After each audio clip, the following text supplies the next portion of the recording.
Ready for a deep dive today? We're really getting into it with Mark Douglas's Trading in the Zone. Oh yeah, this one, it's a classic. It's more than just your average trading book, right? This Yeah. is about, like, the psychology, the mental game of consistent success in the market. Totally. And what always gets me about this field is, like, who ends up trading, you know? Yeah. It's not always who you'd expect. Right. We're talking doctors, lawyers, even engineers. Hmm. People who, on paper, are already crushing it in fields that require serious brain power. So you'd think they'd have a head start in trading. You'd think so, right? Yeah.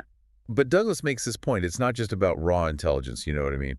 That's interesting. So if it's not just about being book smart, what is it that actually sets apart those traders who are consistently profitable? Like, what's their secret sauce? Well, he calls it cultivating the trader's mindset. Okay. It's like a whole different way of looking at the markets and yourself. It's about having the discipline and the confidence, even when things are completely nuts, Yeah. to make good decisions. Yeah. Kind of unlearning some of those deeply ingrained habits. Exactly.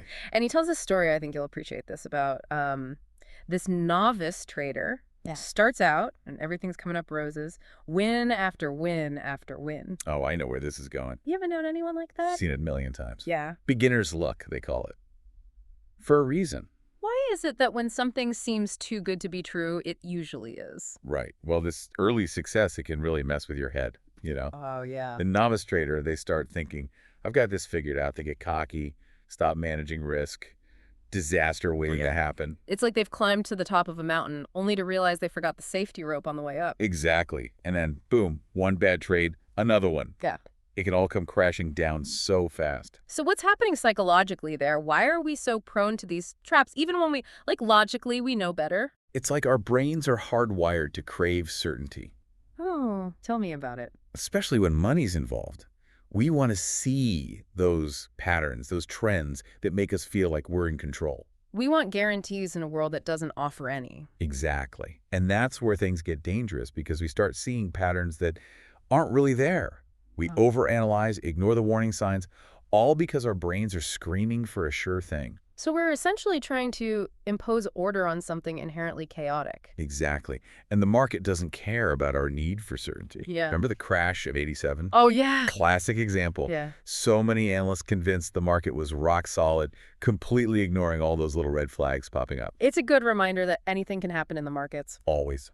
Which brings us to that first truth that Douglas talks about, right? Out of his 5 truths of a probabilistic mindset, Oh yeah, the 5 truth. Love it. anything can happen. It sounds so obvious. It does, doesn't it? But how often do we forget that basic truth when we're Yeah. in the thick of it, right? All the time. Mm-hmm. We get so caught up in our analysis, our predictions, that we forget the market doesn't play by our rules. It doesn't care what we think. Right. Even one trader acting on their own can shift the entire market. It's wild when you think about it. It's like a giant interconnected web of decisions and actions. Exactly. We tend to focus on the numbers, the charts, but it's really human psychology at play, isn't it? 100%. It's fear, greed, hope, doubt, this cocktail of emotions driving millions of decisions every single second. So it's not enough to just understand, like, the mechanics of the market. You have to understand the psychology, the human element behind it. Right. And that's why I think his second truth is so powerful.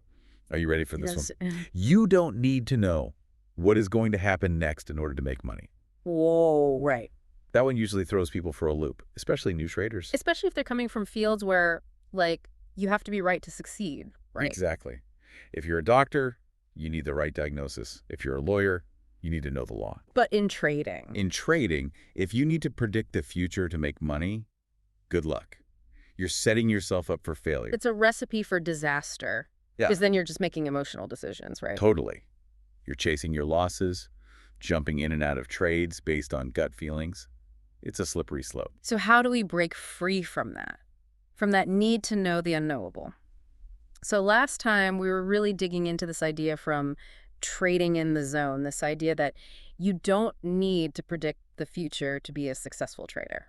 Right. It's a tough one to wrap your head around. It really is, because it kind of goes against everything we're taught about expertise, right? It does. Like, you go to a doctor, you want them to tell you what's wrong. You go to a lawyer, you want them to know the law. But with trading... With trading, it's completely different. So how do you make money in the markets if you're not chasing those predictions? Well, that's where Douglas says you got to change your mindset. Instead of trying to predict the future, which is impossible, you focus on what you can control. Okay, I like that. What Yeah. can we control? Your risk, for one, where you enter a trade, where you exit. Right. But the biggest one, Let me guess. Our emotions. bingo.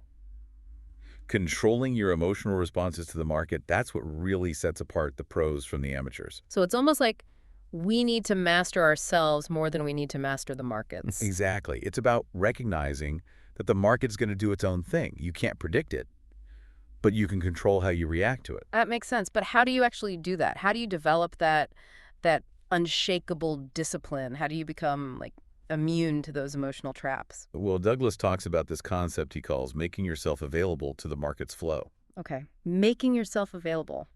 Sounds a little new agey for me, but go on. I know, right? But bear with me. Think about it this way. Have you ever, watched a market you're not actively trading in? Yeah, sometimes. Like I keep an eye on oil prices, but I don't actually trade oil. Exactly. So you're looking at it, but there's no emotional attachment. You're not worried about winning or losing money on it. Yeah, it's funny. When I do that, it almost feels like I can think more clearly. I can see the bigger picture more easily. That's exactly it. You're not letting fear cloud your judgment. You're not getting caught up in those little price swings. Because there's no money on the line. Right. And when we're trading our own accounts, when our own hard-earned money is at risk, that's when fear and greed start to creep in. They always do, don't they? Fear and greed, the twin enemies of the trader. For sure. And that's what this making yourself available thing is all about. It's about approaching every trading day, every single trade, with that same level of objectivity and detachment that you have when you're just watching the market. So letting go of the need to be right. Exactly. It's about becoming a student of the market, observing what's happening, and reacting accordingly without letting your emotions call the shots. Being present in the moment with a clear mind. Yes. And that's where Douglas's third truth comes in.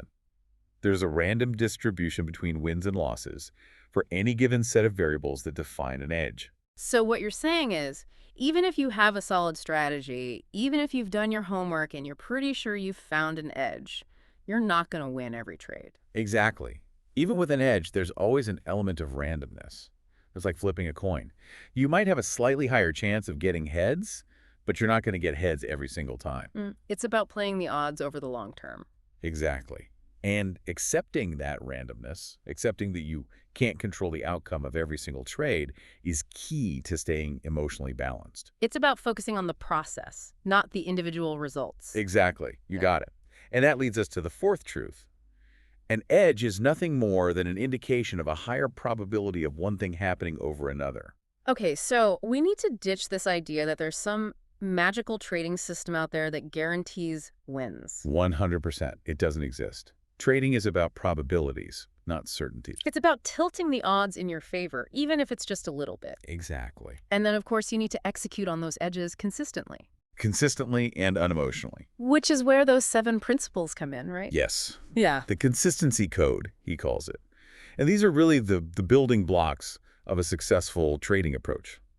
Okay, I'm ready to build something. So principle number 1, I objectively identify my edges. So that goes back to what we were saying earlier about being honest with ourselves. Absolutely. It's about being really, really honest about what works and what doesn't, not letting your ego get in the way. So no more following those hot stock tips or listening to that guru who promises you're going to get rich quick. Exactly. It's about doing your own homework, studying the charts, understanding the market context, and then deciding for yourself if there's a real opportunity there. It's about becoming your own trading expert. Yes. And then principle number 2, I predefine the risk of every trade. This one sounds so simple, It does. but you'd be surprised how many traders skip this step Why is that? because it forces you to think about losing. And nobody likes to think about losing. It's like that old saying, everybody has a plan until they get punched in the face. Huh. That's a good one. But in trading, you kind of have to be prepared to get punched in the face metaphorically, All right? the time. The market's going to punch you in the face eventually. Yeah. It's not a matter of if, but when. So how do we prepare for that? That's where predefining your risk comes in. Yeah. It's about deciding, before you even enter a trade, how much you're willing to lose. And actually sticking to it, Yes. Setting those stop-loss orders and not moving them no matter what. no matter how tempting it gets. Exactly.